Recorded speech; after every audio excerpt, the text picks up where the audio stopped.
Hello दोस्तों, मैं आपका गाइड, आपका दोस्त त्रिलोक पांडे और आप देख रहे हैं हमारा यूट्यूब चैनल। आधुनिक भारत का इतिहास चल रहा था। पिछले वीडियो में हमने जन विद्रोह के बारे में पढ़ा था, ठीक है। इसी के साथ में हमने 1857 की क्रांति भी पढ़ी। उसका नेतृत्व किसने किया, कब, कौन, कहाँ पे कहाँ फैला, कब फैला, किसने स्टार्ट किया, ठीक है। और जन विद्रोह में हमने कृषक विद्रोह, आदिवासी विद्रोह, जनजाति विद्रोह भी हमने देखा था, ठीक है। आज हम पढ़ेंगे ब्रिटिश उपनिवेशवाद का आर्थिक प्रभाव। तो आर्थिक प्रभाव कहाँ? भारत में, ठीक है, क्योंकि भारत का इतिहास पढ़ रहे हैं। तो इसमें हम देखेंगे कि इन्होंने जो भू राजस्व व्यवस्थाएँ लागू की थी, जैसे इस्तेमारी, जागीरदारी या मालगुजारी, उसी को हम बीसवेदारी भी बोलते हैं। 1793 में कॉर्नवालिस के द्वारा लागू की गई। स्थायी बंदोबस्त भी बोलते हैं इसको। फिर महलवाड़ी है, रैयतवाड़ी व्यवस्था देखेंगे, इनमें क्या फ़ायदा हुआ, क्या नुकसान हुआ। साथ में हम इसी के तहत ये भी देखेंगे कि रमेश चंद्र दत्त के द्वारा धन के बहिर्गमन सिद्धांत पर जो बल दिया गया, वो इकोनॉमिक हिस्ट्री ऑफ इंडिया के माध्यम से, उसके बारे में भी थोड़ा सा जानकारी हासिल करेंगे। साथ में दादा भाई नौरोजी के उपसारण सिद्धांत के बारे में भी जानकारी इकट्ठा करेंगे, ठीक है। तो चलिए शुरू करते हैं आज का वीडियो। और वीडियो को लास्ट तक जरूर देखें। वीडियो को लाइक, शेयर, कमेंट करना ना भूलें। साथ में चैनल को सब्सक्राइब जरूर कीजिए, ठीक है। तो ब्रिटिश उपनिवेशवाद का आर्थिक प्रभाव क्या है, देखते हैं। देखिए, भारतीय उपनिवेश के साथ ब्रिटेन का संबंध जो था वो राजनीतिक सहयोगी था। पहले आए तो राजनीति सहयोगी के रूप में आए थे, लेकिन बाद में क्या हुआ कि परिस्थितियाँ ऐसी दिखी उनको कि उन्होंने यहाँ पे शोषणकारी नीति अपनाने लग गए, ठीक है। जैसे प्लासी का युद्ध लड़े, बक्सर का युद्ध लड़े, तो उनको फिर मैसूर में भी उन्होंने इंटरफेयर किया, टीपू सुल्तान के साथ युद्ध किए, तो बहुत सारी लड़ाइयाँ लड़ी उन लोगों ने।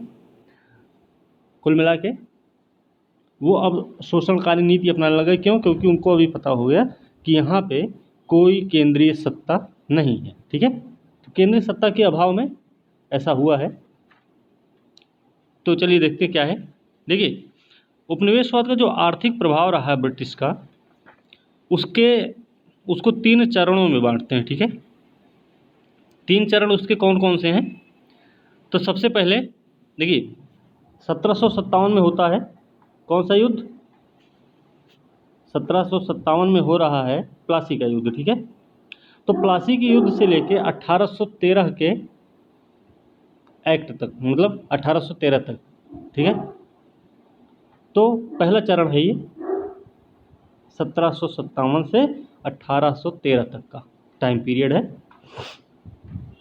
तो इस पहले चरण में क्या किया इन लोगों ने, इसके बारे में देखते हैं। देखिए, इस समय बंगाल में पकड़ हो गई थी इनकी 1757, फिर 1764 में भी लड़े। उसके बाद इनका फ्रांसीसियों के साथ संघर्ष हुआ। इसी बीच में मैसूर का पतन हुआ 1799। अंतिम आंग्ल मैसूर युद्ध हुआ था, टीपू सुल्तान की मृत्यु हुई इसमें, ठीक है। तो ये बहुत सारी चीज़ें रहीं। अंत में 1813 में आके क्या हुआ कि इनके जो व्यापारिक एकाधिकार थे वो समाप्त हो गए, समाप्त कर दिए गए, हुए नहीं, समाप्त किए गए थे। और उसमें सिर्फ चीन और चीनी, इन पे इनका एकाधिकार बना रहा, ठीक है। तो चलिए देखते हैं क्या है। इस समय में प्रथम चरण में इनका क्या था कि प्रत्यक्ष लूटपाट वाली नीति अपनाई ये लोग, ठीक है। मतलब सामने से छीना झपटी टाइप का इन्होंने ये वाली नीति अपनाई। फिर अतिरिक्त भारतीय राजस्व का प्रयोग इंग्लैंड निर्यात किए जाने के लिए भारतीय तैयार उत्पादों को खरीदने के लिए किया जाता था। तो जो भारतीय राजस्व था, इनको मिलता था अतिरिक्त भारतीय राजस्व, उसका प्रयोग ये कहाँ करते थे? ये करते थे इंग्लैंड निर्यात किए जाने के लिए, भारतीय तैयार उत्पादों को खरीदने के लिए, भारतीय तैयार उत्पादों को खरीदने के लिए और इंग्लैंड निर्यात करने के लिए उसका प्रयोग किया जाता था, ठीक। इसी समय में 1813 का आपको अभी बताया हमने, भारतीय व्यापार पर कंपनी का अधिकार समाप्त होता है। अंग्रेजों का पहला कारखाना बंगाल में लगाया गया, कहाँ? हुगली के तट पर, तो ये चीज़ ध्यान रखना, इनका पहला कारखाना लगा था कहाँ? बंगाल में, हुगली के तट पर। ठीक है, ये सब इसी टाइम पीरियड में, प्रथम चरण में। फिर आगे है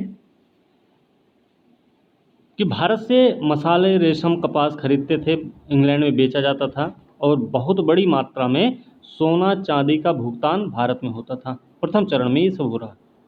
ठीक है, प्रथम चरण में सोना चांदी का भुगतान करते थे, तभी मसाला, रेशम, कपास खरीद कर इंग्लैंड में बेच पाते थे लोग। ठीक है, तो मतलब सोना चांदी के एवज में ये लोग हमसे क्या लेते थे? मसाला, रेशम, कपास। ठीक है, इन्होंने कुछ भू राजस्व नीतियाँ अपनाई। वो भू राजस्व नीतियाँ कौन कौन सी थीं ये देखते हैं। देखिए, भू राजस्व नीतियों में 1772 में हेस्टिंग रहा। इस हेस्टिंग ने शुरू किया राजस्व व्यवस्था की गलती को सुधारने का प्रयास। तो लॉर्ड हेस्टिंग थे। ठीक है, तो 1772 में इन्होंने राजस्व व्यवस्था की गलती को सुधारने का प्रयास किया, और प्रयास कैसा हुआ कि 1793 कॉर्नवालिस ने स्थायी बंदोबस्त व्यवस्था प्रारंभ की। ठीक है, तो हेस्टिंग के द्वारा जो शुरू की गई थी गलतियां राजस्व व्यवस्था में, उसको सुधारने के लिए 1793 में कॉर्नवालिस ने क्या किया है? स्थायी बंदोबस्त व्यवस्था प्रारंभ की थी, जिसके तहत क्या हुआ कि जमींदार क्या हुआ? अब भूस्वामी बन गए। तो ध्यान रखना, स्टेटमेंट में भी आता है। अब इस समय जमींदार क्या हुए? भूस्वामी बन गए, और जमींदारों के द्वारा राजस्व चुकाने में असमर्थ होने पर उनको क्या? बेदखल कर दिया जाता था, मतलब उनकी जमींदारी को नीलाम कर दिया जाता था। ठीक है, ऐसी चीज़ें होती रहती थी। असमर्थ होने पर बेदखल कर दिया जाए तथा भूमि नीलाम कर दी जाए। इसके तहत जमींदारों का एक व्यापारी वर्ग तैयार हो गया। कैसे व्यापारी वर्ग तैयार हुआ? एक जमींदार है ए, ठीक है, ये राजस्व चुकाने में असमर्थ हुआ मान लीजिए, तो क्या हुआ? ये लोग आए, नीलामी करने लगे, तो यहाँ पे बी है, सी है, डी है, कई सारे लोगों को मिला के। ठीक है, अब इसमें से मान लीजिए बहुत सारे लोग हैं, तो ये हो सकता है ये वाला जो व्यक्ति हो वो इसका आदमी होगा, इस वाले जमींदार का आदमी होगा। तो ये बोली कौन लगाएगा? ये लगाएगा। ये बोली लगा रहा मतलब कौन? यही लगा रहा। इन दोनों की आपस में साठ गांठ है, तो ये खरीदेगा तो इसी के पास आएगा। ठीक, तो इस तरीके से अब व्यापारी बन गए हैं इस प्रकार। ठीक है, व्यापारी वर्ग तैयार हो गया था। ठीक है, स्थायी बंदोबस्त व्यवस्था के चलते क्या हुआ है कि किसानों से उनकी ज़मीनें छीनी गईं, और इस व्यवस्था ने उपसामंतवाद को बढ़ावा दिया, अर्थात ज़मींदार व किसान के बीच कई दलाल पैदा हो गए। ठीक है, तो किसानों की ज़मीनें जब छीनी गई तो उससे ये हुआ कि उपसामंतवाद को बढ़ावा मिला। उपसामंतवाद का बढ़ावा देने का मतलब ये रहा कि किसान और ज़मींदार के बीच में बहुत सारे बिचौलिए पैदा हो गए, मध्यस्थ हो गए, मध्यस्थ आए गए। ठीक है ना, जैसा कि हम बताए थे आपको कि जमींदार यहाँ पे है और किसान यहाँ पे है। अब जमींदार यहाँ से आके किसान से वसूली कर नहीं सकता, और उस समय टेलीफोन व्यवस्था या बैंक वाला था नहीं कि बैंक में डाल दो पैसा हमारा है, अकाउंट नंबर हम भेज रहे हैं, लो फ़ोन पे गूगल पे कर देना, ऐसी व्यवस्था थी नहीं। तो क्या किया इसने, ये ज़मींदार ने कोई बैठा दिया यहाँ पे, भैया ठीक है आप वहाँ वसूली करना जाके, हम आपको 1 रुपया 2 रुपया ऐसा करके हम देंगे, या 5 रुपया जो भी होगा हिसाब किताब। तो ये अब यहाँ से यहाँ जाने में इसको भी हो सकता है दिक्कत हो, तो ये क्या किया, यहाँ पे एक आदमी बैठा है, बोला कि एक काम करो, 1 रुपया हम आपको देंगे, आप यहाँ वसूली करने लग जाओ, या 2 रुपया देंगे। अब इसको भी हो सकता है तकलीफ हो, फिर वो कहा कि नहीं ठीक है तुम्हें 50 पैसा देंगे, चलो ठीक है आप वसूली करना। तो इस तरीके से बहुत सारे बिचौलिए यहाँ पे आ गए। ठीक है, दलाल पैदा हुए इस समय। चलिए अगली व्यवस्था है रैयतवाड़ी। रैयतवाड़ी क्या है? दलालों को राजस्व संग्रह से बाहर रखने के लिए, तो जो बिचौलिए लोग थे उनको राजस्व संग्रह से बाहर रखना था, इसलिए 1792 में अलेक्जेंडर रीड था, उसने मद्रास क्षेत्र में लागू की कौन सी व्यवस्था? रैयतवाड़ी। तो रैयतवाड़ी व्यवस्था लागू की अलेक्जेंडर रीड ने 1792 में, मतलब स्थायी बंदोबस्त से पहले ही, ध्यान रखना, स्थायी बंदोबस्त से पहले ही रैयतवाड़ी व्यवस्था लागू हुई थी अलेक्जेंडर रीड के द्वारा मद्रास में। ठीक है, और क्यों लागू की गई थी? दलालों को राजस्व संग्रह से बाहर रखने के लिए। ठीक है, फिर बाद में क्या हुआ कि बाद में ये बम्बई में भी लागू हो गई। फिर अब क्या हुआ यहाँ पे, रैयतवाड़ी। रैयतवाड़ी मतलब क्या है, रैयत मतलब किसान, ठीक है। तो अब किसानों से सीधा संपर्क हो रहा है। हम्म तो किसान, अब क्या हुआ कि भूमि के मालिक कौन है यहाँ पे, किसान। रैयतवाड़ी व्यवस्था यहाँ पे लागू करने का मतलब था कि जमींदार उधर नहीं थे, ठीक है। राजस्व संग्रह में वृद्धि तो हुई है, लेकिन मूल्यांकन त्रुटिपूर्ण रहे थे। तो ध्यान रखना, रैयतवाड़ी व्यवस्था जो अपनाई गई थी उसमें राजस्व संग्रह में वृद्धि हो गई थी, वृद्धि हुई थी, लेकिन उसका जो मूल्यांकन किया जा रहा था वो एक त्रुटिपूर्ण तरीके से था, ठीक है। तो ये चीज़ें ध्यान रखनी है। फिर आता है महालवाड़ी व्यवस्था। महालवाड़ी व्यवस्था क्या है, महाल का मतलब होता है गांव, ठीक है। तो महालवाड़ी व्यवस्था 1822 में लागू हुई। ये जो है उत्तरी और उत्तरी पश्चिमी भारत में लागू की गई थी। इसमें ग्राम समाज और तालुकेदारों के साथ समझौता हुआ था, ठीक है। किसके साथ, तालुकेदारों के साथ समझौता हुआ था और ग्राम समाज के साथ समझौता हुआ था, ठीक है, ठीक है ना। अब ये देखिए, इसका क्षेत्र कौन कौन सा रहा है। तो इसका क्षेत्र जो रहा है वो आपका रहा है उत्तर प्रदेश, मध्य प्रांत और पंजाब में। UP, CP central province, United province और पंजाब में, ठीक है, इनमें लागू किया गया। और दूसरी सबसे बड़ी चीज़ रहा कि कुछ परिवर्तन के साथ ही लागू हुआ था, ठीक है। और अगर प्रतिशत क्षेत्र की बात की जाए कि पूरे ब्रिटिश क्षेत्र में कितने प्रतिशत पर लागू हुआ, तो ये रहा है 30% क्षेत्र पर, ठीक है। ये 30% क्षेत्र पर लागू हुआ था। कौन सी व्यवस्था, महालवाड़ी व्यवस्था, ठीक है। ये चीज़ हमें ध्यान रखनी है। अच्छा, एक चीज़ और इसमें, ये है आपका रैयतवाड़ी। रैयतवाड़ी 51% भूभाग पर लागू हुई थी, ये भी ध्यान रखना, ठीक है। तो रैयतवाड़ी 51% भूभाग पर लागू हुई थी, ये चीज़ हमें ध्यान रखनी। इसमें मद्रास आएगा, बम्बई का कुछ हिस्सा रहा है, पूर्वी बंगाल, आसाम और कुर्ग वाला एरिया इसमें रहा है रैयतवाड़ी वाले में, ठीक है। तो रैयतवाड़ी में कौन कौन से रहे हैं, मद्रास रहा है, बम्बई के कुछ हिस्से रहे, पूर्वी बंगाल, आसाम और कुर्ग वाला एरिया इसमें शामिल था, ठीक है। इसी के तहत अगर हम देखें इसके स्थायी बंदोबस्त, तो ये लागू हुआ था 19% भाग पर लागू हुआ था। और कहाँ पे लागू हुआ था, ये भी ध्यान रखना थोड़ा सा ज़रूरी है। तो ये लागू हुआ था बंगाल, बिहार, उड़ीसा, वाराणसी, बंगाल, बिहार, उड़ीसा, वाराणसी और कर्नाटक, उत्तरी कर्नाटक वाला क्षेत्र, ठीक है, इसमें शामिल था। तीनों का क्षेत्र ध्यान रखना थोड़ा सा, कितना प्रतिशत रहा है कि कौन कहाँ कहाँ लागू हुआ है, ठीक है। तो इसमें क्या हुआ, ग्राम समाज और तालुकेदारों के साथ समझौता किया गया है, 30% क्षेत्र पर लागू हुआ। और इसमें क्या रहा है, कुछ महत्ता सामूहिक संपत्ति अधिकार को भी प्राप्त हुई थी इसमें, ठीक है। सामूहिक संपत्ति अधिकार को भी प्राप्त हुई। सामूहिक संपत्ति का अधिकार का मतलब क्या है कि भाई ग्राम समाज के साथ यहाँ समझौता हो रहा, तो जब ग्राम समाज के साथ समझौता हो रहा तो वही तो है सामूहिक संपत्ति, मतलब पूरी ज़मीन क्या है, पूरे गांव की है, इस तरीके से, ठीक। ये चीज़ें इसमें रही हैं। चलिए, अब अंग्रेजों की राजस्व नीतियों के परिणाम स्वरूप क्या क्या हुए हैं, ये भी ध्यान रखना है कि इनकी जो राजस्व नीतियाँ रही इससे नुकसान हुआ है कि फ़ायदा हुआ है। तो देखिए, कृषि विकास की गति अवरुद्ध हुई है। राजस्व नीतियों से कृषि विकास की गति अवरुद्ध हुई है। किसान अपनी भूमि पर किराएदार बन गए, भूमि के दलालों की संख्या में वृद्धि हुई, सूदखोरों की संख्या बढ़ी, ठीक है। अब भूमि मालिक व जागीरदार अंग्रेजों के सहयोगी बन गए। तो क्या क्या हुआ, कृषि विकास की गति अवरुद्ध हो गई, ठीक।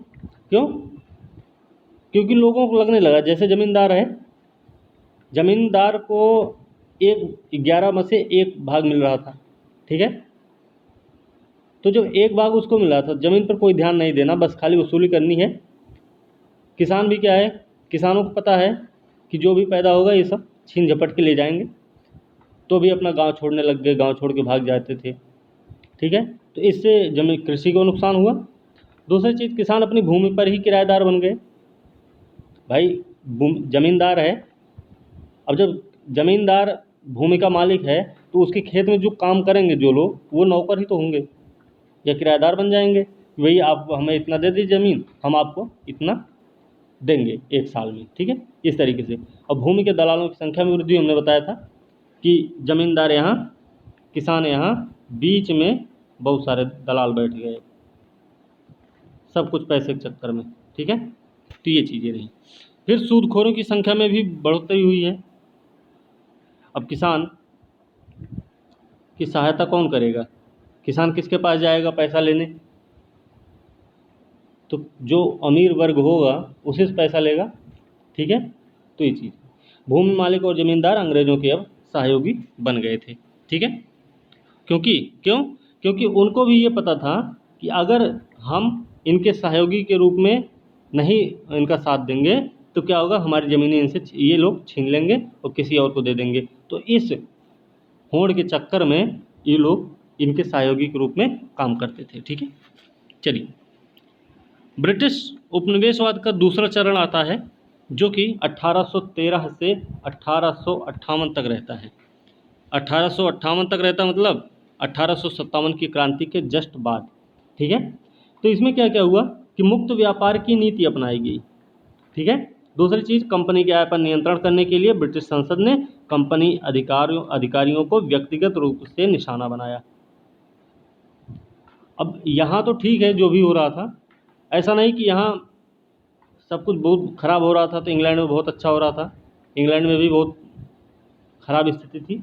जैसे कि वहाँ पे कहा जाता है कि वहाँ पे कुछ क्षेत्र ऐसे थे कि जहाँ पर जो लोग रोशनी नहीं देख पाते, मतलब वहाँ पे हमेशा अंधेरा ही रहता था। जहाँ पे उजाला रहता था वो कौन लोग थे? वो यही लोग थे, अधिकारी जो यहाँ पे थे। ये यहाँ से बहुत सारा पैसा लेके जाते थे, बहुत सारी संपत्ति लेके जाते थे और वहाँ पे ऐशो आराम की ज़िंदगी जीते थे ये लोग, ठीक है। और वहाँ पे भी बहुत ज़्यादा गरीबी थी, वहाँ पे भी स्थिति बहुत अच्छी नहीं थी, लेकिन जिनके पास धन था उनके पास बहुत ही ज़्यादा धन था, ठीक है। व्यक्तिगत रूप से इनको निशाना बनाया गया।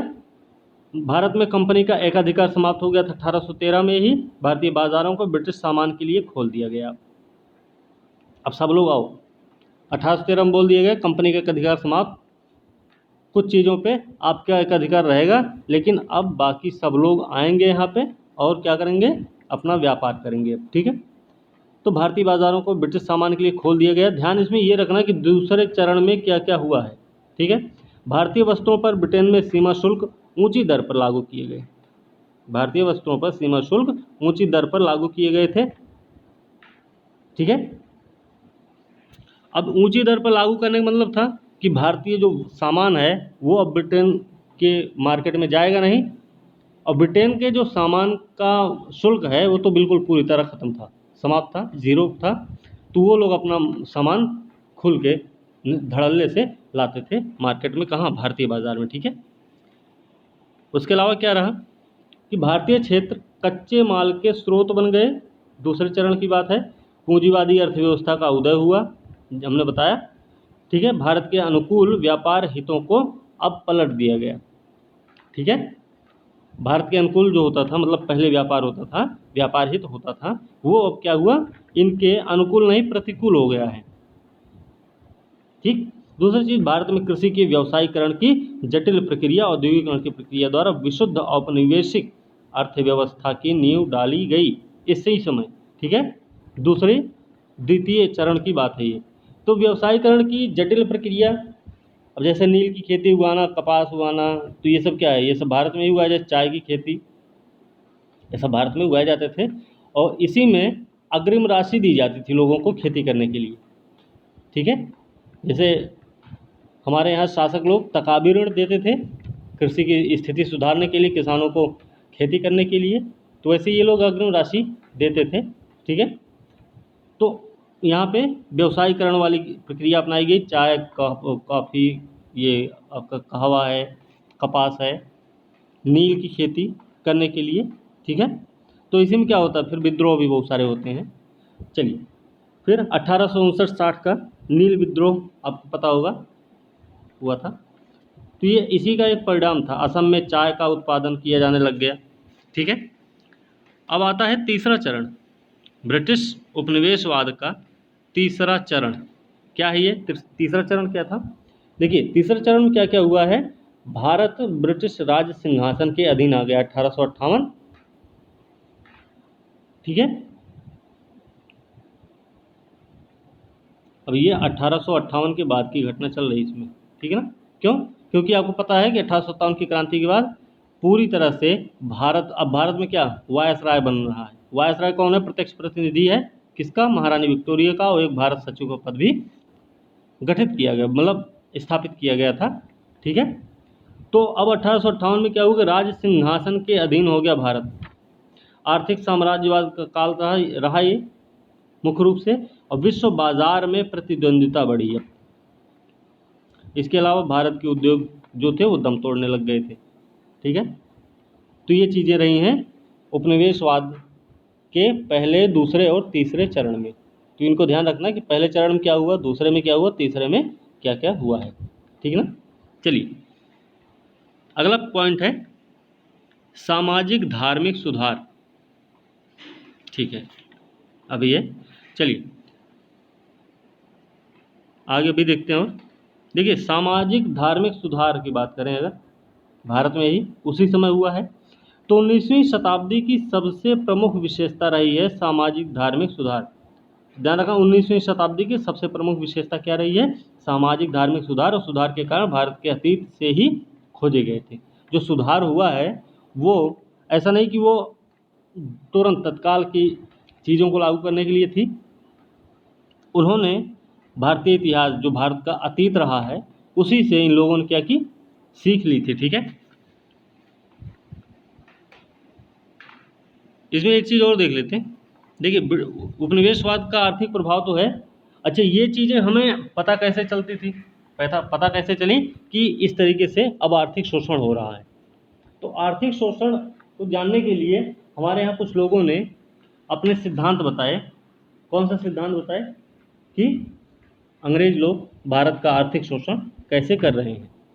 तो उसमें नाम है दादा भाई नौरोजी का, ठीक है। तो दादा भाई नौरोजी ने कौन सा दिया था? इन्होंने इनका एक उत्सारण सिद्धांत था, ठीक है ना। तो उन्होंने 1800 दादा भाई नौरोजी ने क्या किया था? उत्सारण सिद्धांत दिया था इन्होंने। इन्होंने कहा था कि भारत का आर्थिक शोषण कैसे हो रहा है, ठीक है। तो बहिर्गमन सिद्धांत इन्होंने भारतीय राष्ट्रीय कांग्रेस का कलकत्ता में अधिवेशन हुआ था 1896 में भारतीय राष्ट्रीय कांग्रेस का अधिवेशन हुआ था, ठीक है, कलकत्ता में ही। तो अध्यक्ष कौन रहे आपको पता है? अध्यक्ष रहे इसके दादा भाई नौरोजी, ये तो रहे ना, दादा भाई नौरोजी रहे। इसी में धन के बहिर्गमन के सिद्धांत को स्वीकार किया गया था, ठीक है। और उसमें कहा गया कि लोगों की निर्धनता का जो कारण है वो है धन का बहिर्गमन, ठीक है। जबकि हालांकि सर सैयद अहमद खां जैसे लोग थे, उन्होंने दादा भाई नौरोजी के उत्सारण सिद्धांत में विश्वास नहीं किए थे, लेकिन फिर भी इसमें इस धन के बहिर्गमन सिद्धांत को एक्सेप्ट किया गया था। कहाँ? कलकत्ता अधिवेशन 1896 दादा भाई नौरोजी की अध्यक्षता में, ठीक। आगे दूसरे हैं रमेश चंद्र दत्त, RC दत्त, ठीक है। तो इन्होंने कहा था धन के बहिर्गमन सिद्धांत पर इन्होंने बल दिया, और वो इन्होंने एक लेख के माध्यम से दिया था, उसका नाम था economic history of India. Economic history of India के माध्यम से इन्होंने क्या किया? धन के बहिर्गमन सिद्धांत को बताया था, समझाया था, ठीक है। चलिए ये चीज़ें थोड़ी सी ध्यान रखने की है। और दादा भाई नौरोजी जो दिए थे धन का बहिर्गमन सिद्धांत जो दिया था इन्होंने, इनके भी कुछ लेख रहे हैं। तो सबसे पहले व्यक्ति दादा भाई नौरोजी रहे हैं जिन्होंने इस बात पे ध्यान दिया और ध्यान दिलाया भी। तो इनके कुछ लेख रहे हैं, पुस्तकें रही हैं, जैसे क्या? इंग्लैंड डेब्ट टू इंडिया, ठीक है, इंग्लैंड डेब्ट टू इंडिया, एक है। दूसरा है पॉवर्टी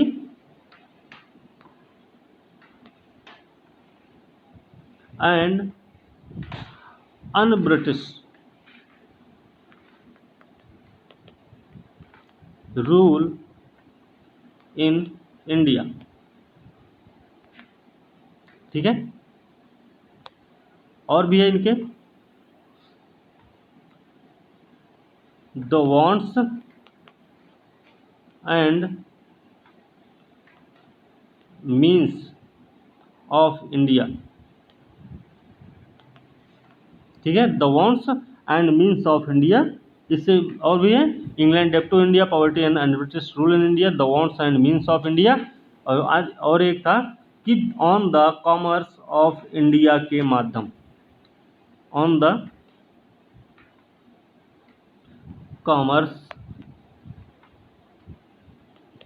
कॉमर्स ऑफ इंडिया। तो इन 4 लेखों, 4 किताबों के माध्यम से दादा भाई नौरोजी ने क्या किया, भारत में अपवाह सिद्धांत का प्रतिपादन किया था। ठीक है, तो सबसे पहले व्यक्ति यही रहे हैं जिन्होंने इस बात पे जोर दिया था। और आर.सी. दत्त ने किसके थ्रू बताया, किसके माध्यम से बताया, इकोनॉमिक हिस्ट्री ऑफ इंडिया के माध्यम से। ठीक है, चलिए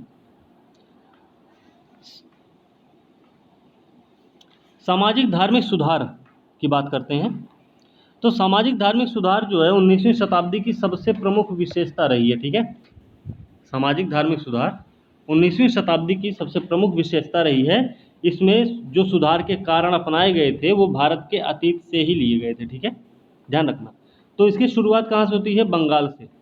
बंगाल से शुरुआत होती है सामाजिक धार्मिक सुधार आंदोलन की। ठीक है, तो बंकिम चंद्र चटर्जी और बिपिन चंद्र पाल ने क्या किया, पुनर्जागरण काल की संज्ञा दी थी। बंगाल से जो शुरुआत हुई, बंगाल से जो सामाजिक धार्मिक सुधार आंदोलन की शुरुआत हुई है उसको बंकिम चंद्र चटर्जी और बिपिन चंद्र पाल ने पुनर्जागरण काल की संज्ञा दी थी।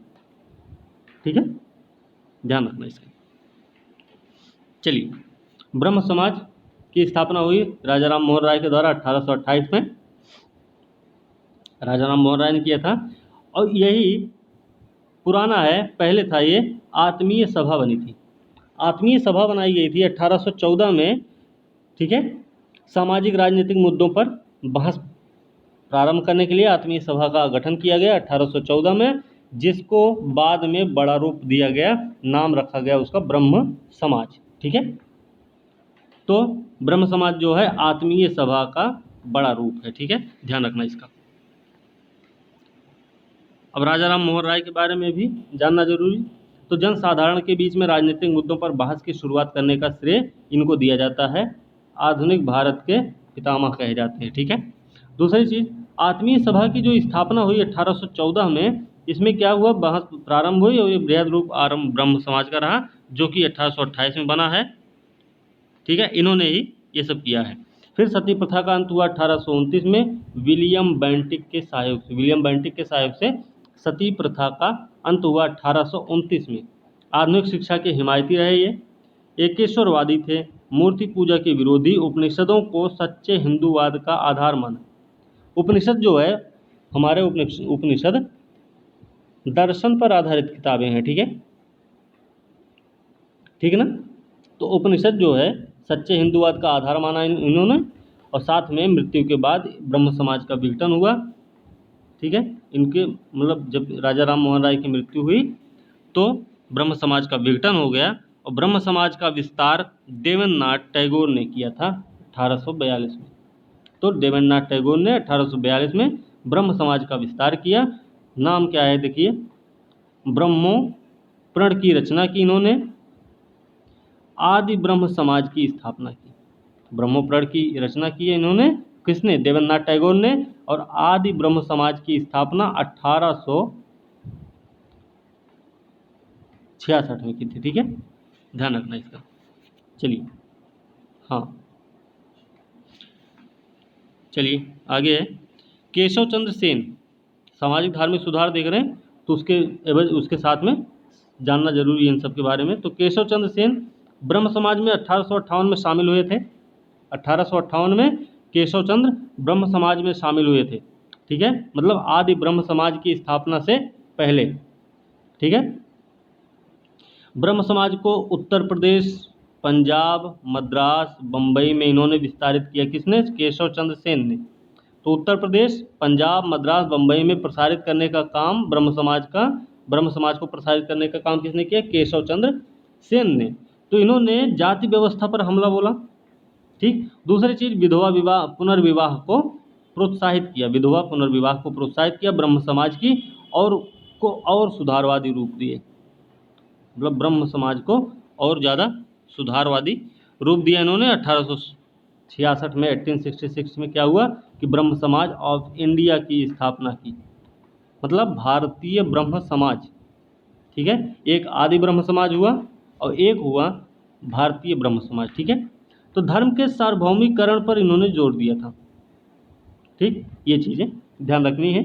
केशव चंद्र सेन के बारे में क्या क्या इन्होंने किया? जाति व्यवस्था पर हमला किया, विधवा पुनर्विवाह को प्रोत्साहित किया, ब्रह्म समाज को और सुधारवादी बनाने की कोशिश की। 1866 में ब्रह्म समाज ऑफ इंडिया की स्थापना की। धर्म के सार्वभौमिकीकरण पर इन्होंने जोर दिया था। ठीक है, चलिए ईश्वर चंद्र विद्यासागर, इनके बारे में देखते हैं। कन्याओं की शिक्षा के विस्तार पर कार्य किया। किसने? ईश्वर चंद्र विद्यासागर ने। बेथम की सहायता से महिला विद्यालयों की स्थापना इन्हीं ने करवाई। फिर बहुपत्नी प्रथा और बाल विवाह का विरोध किया। ठीक है, तो बहुपत्नी प्रथा और बाल विवाह का विरोध किया। विधवा पुनर्विवाह कानून 1856 पारित हुआ इन्हीं के प्रयास से। किसके प्रयास से? ईश्वर चंद्र विद्यासागर के प्रयास से। ठीक है, ईश्वर चंद्र विद्यासागर के प्रयास से 1856 का विधवा पुनर्विवाह कानून पारित हुआ था। ठीक है, फिर आते हैं रामकृष्ण मिशन, 1897 में गठित हुआ। किसने किया? स्वामी विवेकानंद। स्वामी विवेकानंद ने रामकृष्ण मिशन की स्थापना 1897 में की। इसी के तहत स्वामी विवेकानंद ने क्या किया? बेलूर मठ का निर्माण किए। 1893 से 97 तक इन्होंने अमेरिका यूरोपीय दौरों के दौरान आध्यात्मिक हिंदूवाद का संदेश प्रसारित किया था। हिंदू की आध्यात्मिक सर्वोच्चता को पश्चिम के स्वार्थी समाज से श्रेष्ठ सिद्ध किया था। तो हिंदू की आध्यात्मिक सर्वोच्चता को पश्चिम के स्वार्थी समाज से श्रेष्ठ सिद्ध करने का काम किसने किया है? स्वामी विवेकानंद ने। ठीक है, इनका मानना था कि भारतीयों को पश्चिम से कार्यनीतियां, संगठन के स्वरूप और तकनीकी विस्तार सीखना चाहिए। विस्तार तो किया इन्होंने, श्रेष्ठ साबित कर दिया कि हिंदू की आध्यात्मिक सर्वोच्चता कितनी बड़ी है पश्चिम के स्वार्थी समाज से। लेकिन उन्होंने इसी के साथ ये भी बोला कि भारतीयों को पश्चिम से कार्यनीतियां, संगठन के स्वरूप और तकनीकी विस्तार को सीखना चाहिए। ठीक है, ये चीज़ें रही है इसमें। ठीक है, चलिए आगे देखते हैं। पश्चिमी भारत में सुधार आंदोलन हुए हैं।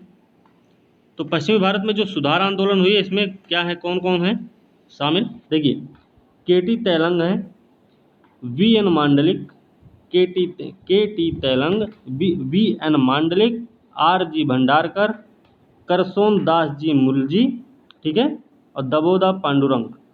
केटी तेलंग, पश्चिमी भारत में जो सुधार आंदोलन हुए उसमें केटी तेलंग हैं, वी.एन. मांडलिक हैं, आर.जी. भंडारकर, करसोन दास मुलजी हैं और दबोदा पांडुरंग है। ठीक है, अब करसोन दास मुलजी की अगर बात करें तो इन्होंने मानव धर्म सभा की स्थापना की थी। किसने? करसोन दास मुलजी ने मानव धर्म सभा की स्थापना 1844 में की थी। और दबोदा पांडुरंग ने परमहंस मंडली की स्थापना की। और परमहंस मंडली जो थी वो जातिगत भेदभाव का विरोध करती थी। ठीक है, ये चीज़ें ध्यान रखनी। तो परमहंस मंडली की स्थापना दबोदा पांडुरंग ने की है 1849 में। ठीक है, और जातिगत भेदभाव का विरोध करना परमहंस मंडली का मुख्य लक्ष्य रहा है। ठीक है, चलिए प्रार्थना समाज। तो ये देखिए संस्थाएं हैं और इन संस्थाओं से संबंधित प्रश्न आते ही हैं। तो प्रार्थना समाज 1867 में बना है, आत्माराम पांडुरंग ने स्थापित किया, एम.जी. रानाडे भी इसमें जुड़े। प्रार्थना समाज 1867 में जब गठित हुआ था तो उसकी स्थापना आत्माराम पांडुरंग ने की थी। और एम.जी. रानाडे जो थे, महादेव गोविंद रानाडे ने भी इसमें सहयोग दिया था। सदस्य इसके जो प्रार्थना समाज के जो सदस्य रहे हैं वो कौन रहे हैं? परमहंस मंडली के सदस्य लोग थे, कार्यकर्ता लोग थे, वो लोग इसके सदस्य रहे। ठीक है, तो ध्यान रखना, हो सकता है इस तरीके से भी हो कि प्रार्थना समाज के सदस्य परमहंस मंडली के कार्यकर्ता रह चुके थे, या फिर परमहंस मंडली के जो कार्यकर्ता लोग थे वही सदस्य के रूप में प्रार्थना समाज से जुड़े। ठीक है, ये चीज़ें ध्यान रखना। मूर्ति पूजा, पुजारिक वर्चस्व, जातिगत भेदभाव का विरोध किया गया। किसके द्वारा? प्रार्थना समाज के द्वारा। इन्होंने एकेश्वरवाद का समर्थन किया। एकेश्वरवाद, एक प्लस ईश्वर, ठीक है, इसका समर्थन किया इन्होंने। मूर्ति पूजा, पुजारिक वर्चस्व, जातिगत भेदभाव का विरोध किया इन्होंने। ठीक है, अगला है आर्य समाज। तो आर्य समाज क्या है? आर्य समाज के बारे में जानते हैं। ठीक है, आर्य समाज पश्चिमी भारत में प्रारंभ हुआ, पंजाब और हिंदी भाषी क्षेत्रों में फैला। पश्चिमी भारत में तो शुरू हो गया था आर्य समाज, लेकिन पंजाब और हिंदी भाषी क्षेत्रों में भी फैल गया। दयानंद सरस्वती के द्वारा स्थापित किया गया था आर्य समाज। ठीक है, तो आर्य समाज किसके द्वारा स्थापित हुआ? दयानंद सरस्वती के द्वारा। ठीक है, तो दयानंद सरस्वती ने क्या किया कि 1875 में 1875 में सत्यार्थ प्रकाश किताब है जिसकी रचना की, और बम्बई आर्य समाज का गठन किया 1875 में। ठीक है, 1875 में सत्यार्थ प्रकाश की रचना किए, और उसके बाद इन्होंने बम्बई आर्य समाज का गठन भी किए थे 1875 में ही। ठीक है, तो ये चीज़ें हमें ध्यान रखनी है। अब इन्हीं के सहयोग से, इन्हीं के अनुसार, इन्हीं के माध्यम से क्या हुआ है, लाहौर आर्य समाज का गठन हुआ 1877 में। ठीक है, ये दयानंद सरस्वती के ही उसमें रहा है। हिंदू धर्म के आडंबरों का विरोध किया गया। किसके द्वारा? दयानंद सरस्वती के द्वारा। ठीक है, हिंदू धर्म के आडंबरों का विरोध किया गया। वेदों की ओर लौटो का नारा दिया। वेदों की ओर लौटो का नारा दिया। ध्यान ये भी रखना, वेदों को प्रमाणित माना था इन्होंने। ठीक है, पुराण, मूर्ति पूजा, ब्राह्मण वर्चस्व के विरोधी रहे और एकेश्वरवाद के समर्थक रहे। ठीक है, जनसाधारण तक पहुंचने के लिए इन्होंने हिंदी भाषा को अपनाया, कि जो दूर दराज के हैं, जो जनसाधारण लोग हैं, उन तक पहुंचने का एकमात्र माध्यम इन्होंने अपनाया हिंदी भाषा। ठीक है, फिर बाल विवाह का भी विरोध किया था दयानंद सरस्वती ने, जातिगत भेदभाव के विरोधी रहे। मृत्यु के बाद क्या हुआ कि आर्य समाज को संगठित करने के लिए डीएवी, दयानंद एंग्लो वैदिक ट्रस्ट और मैनेजमेंट सोसाइटी की स्थापना की गई। जब दयानंद सरस्वती की मृत्यु हुई तो उसके बाद आर्य समाज को संगठित करने के लिए, मतलब एक रूप, एक साथ रखने के लिए दयानंद एंग्लो वैदिक ट्रस्ट और मैनेजमेंट सोसाइटी की स्थापना की गई। कहाँ? लाहौर में। कब? 1886 में। तो 1886 में लाहौर में मैनेजमेंट सोसाइटी, दयानंद एंग्लो वैदिक ट्रस्ट की स्थापना दयानंद सरस्वती की मृत्यु के बाद आर्य समाज को संगठित करने के लिए की गई थी। ठीक है, 1893 में आर्य समाज दो हिस्से हो गए। आर्य समाज के दो हिस्से हुए 1893 में। कौन कौन से थे? एक तो था डीएवी समूह, दयानंद एंग्लो वैदिक समूह, दूसरा था गुरुकुल समूह। ठीक है, ये इसी समय है। तो डीएवी समूह एक हुआ, दूसरा हुआ गुरुकुल समूह। तो 1893 में आर्य समाज के दो हिस्से हुए। तो ध्यान रखना, डीएवी और गुरुकुल, तो ये दोनों किससे संबंधित हैं? आर्य समाज से। ठीक है, देखिए क्या है कि मुंशी राम और लेख राम दो लोग थे। मुंशी राम और लेख राम ने स्वयं को वेद शिक्षा प्रचार प्रसार के लिए समर्पित किया। जालंधर में आर्य कन्या पाठशाला की स्थापना की थी। किसने? मुंशी राम और लेख राम ने। तो मुंशी राम, लेख राम ने अपने आप को वेदों के वेद शिक्षा प्रचार प्रसार के लिए समर्पित किए, और साथ में जालंधर में आर्य कन्या पाठशाला की स्थापना की थी। तो ध्यान रखना, हो सकता है प्रश्न आए इस पे भी कि जालंधर में आर्य कन्या पाठशाला की स्थापना किसने की थी? तो मुंशी राम और लेख राम ने। ठीक, मुंशी राम ने 1902 में हरिद्वार में गुरुकुल कांगड़ी की नींव रखी थी। मुंशी राम ने ही 1902 में हरिद्वार में गुरुकुल कांगड़ी की भी नींव रखी थी। ठीक है, अब देखिए इसके, ये तो हो गया सुधार आंदोलन जो रहे, लेकिन अब इसके प्रभाव क्या रहे ये ध्यान रखना है। तो इसके प्रभाव क्या हुए इसके प्रभाव हुए ब्रिटिश साम्राज्यवाद के खिलाफ राष्ट्रीय आंदोलन की पृष्ठभूमि तैयार हो गई। ब्रिटिश साम्राज्यवाद के खिलाफ राष्ट्रीय आंदोलन की पृष्ठभूमि तैयार हुई। धर्म में दखलंदाजी करने वाले ब्रिटिश कानूनों का विरोध किया गया। महिलाओं की भूमिका को प्रोत्साहन मिला। सांप्रदायिकता की नींव पड़ने लग गई थी। ठीक है, तो ये सब चीज़ें सुधार आंदोलन के प्रभाव के नतीजे रहे हैं। ठीक है, फिर भारत में पश्चिमी शिक्षा का उदय होता है, ये हम अब कल देखेंगे। ठीक है, वीडियो अच्छी लगी तो लाइक शेयर कमेंट जरूर करें, साथ में चैनल को सब्सक्राइब करना ना भूलें। ठीक है, अगले वीडियो के साथ कल मिलेंगे, तब तक के लिए धन्यवाद।